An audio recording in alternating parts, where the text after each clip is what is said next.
A college student, a yard sale, the perfect setting for a nostalgic find, an old Nintendo 64 game, a relic from the past. These elements seem ordinary, but they set the stage for a chilling tale, a tale that would haunt the dreams of many.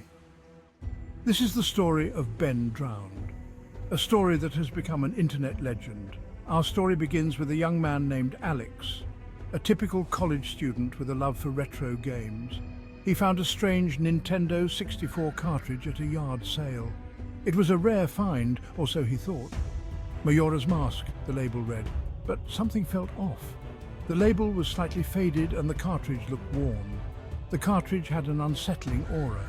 It seemed to almost pulse with a dark energy. Little did Alex know this was just the beginning of a terrifying ordeal, an ordeal that would blur the lines between reality and nightmare. The cartridge felt wrong in his hands. It was heavier than it should have been, and it seemed to hum with a strange vibration, cold, almost damp, as if it had been submerged in water. Alex ignored the unsettling feeling. He was too excited about his find to heed the warning signs. He was eager to play his favorite childhood game. Memories of hours spent in front of the TV flooded his mind. He popped the cartridge into his console. The anticipation was almost palpable. The screen flickered to life, but the image was distorted, as if the game was struggling to load. Familiar music filled the room, but something was different. The game was wrong. The characters moved in unnatural ways and the music was slightly off-key, creating an eerie atmosphere. As Alex played, strange things began to happen. The room seemed to grow colder and the shadows in the corners deepened. The game glitched in disturbing ways. The music became distorted, warping into a haunting melody that sent shivers down his spine. Then messages appeared on the screen. They were cryptic, almost like a cry for help. Messages that chilled him to the bone. These weren't ordinary glitches. They seemed intentional, as if someone was trying to reach out from beyond, as if someone or something was trying to communicate. The atmosphere grew more oppressive with each passing moment. The messages hinted at a tragic story. They spoke of loss, of a life cut short. A boy named Ben had drowned. The details were sparse, but the pain was palpable. His soul was now trapped within the game. The game had become a prison for his restless spirit. Alex learned of Ben's fate through fragmented messages. Each piece of information was like a puzzle, slowly revealing the tragic story. Ben, a young boy who loved the Legend of Zelda, had tragically drowned. His passion for the game was evident in every message. His last moments were filled with fear and despair. The water had claimed him, leaving his spirit in turmoil. Now his spirit was tethered to the game cartridge, unable to find peace. The game had become a conduit for his sorrow.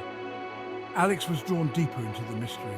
He felt a connection to Ben, a need to uncover the truth. He felt compelled to help Ben find peace. The weight of the boy's fate weighed heavily on his heart, driving him to seek a way to free Ben's spirit. The game became a haunting ground. The once vibrant world of Termina was now twisted and corrupted. Familiar characters appeared as grotesque figures. The happy music was replaced by eerie silence or distorted tunes. The glitches weren't just visual or auditory, they felt malevolent, as if they were designed to frighten and torment. The messages from Ben became more frequent. They were filled with sadness, anger, and a desperate plea for help. "You shouldn't have done that," one message read. "He's coming," warned another. The messages suggested that Ben was not alone. Something else lurked within the game's code, something dark and sinister.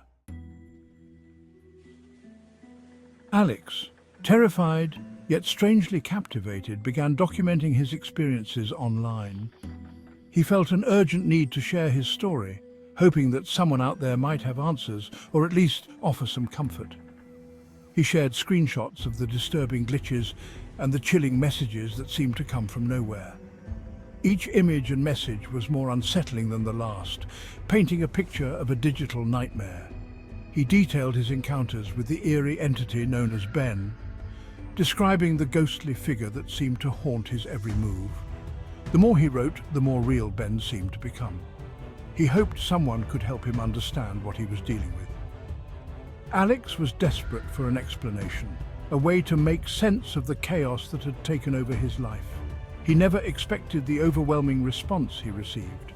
Messages poured in from people who had experienced similar phenomena and from those who were simply fascinated by his tale. Alex's story, told through forum posts and images, captivated the internet. It was as if his words had struck a chord with a community that had been waiting for a story like his. It resonated with a generation raised on video games and internet lore. The digital age had created a new kind of folklore, and Alex's story fit perfectly into this modern mythos. The story spread like wildfire, shared and reshared across social media platforms. Each share brought new eyes to Alex's tale, and with them, new theories and interpretations. It jumped from forum to forum, blog to blog, creating a web of intrigue and speculation.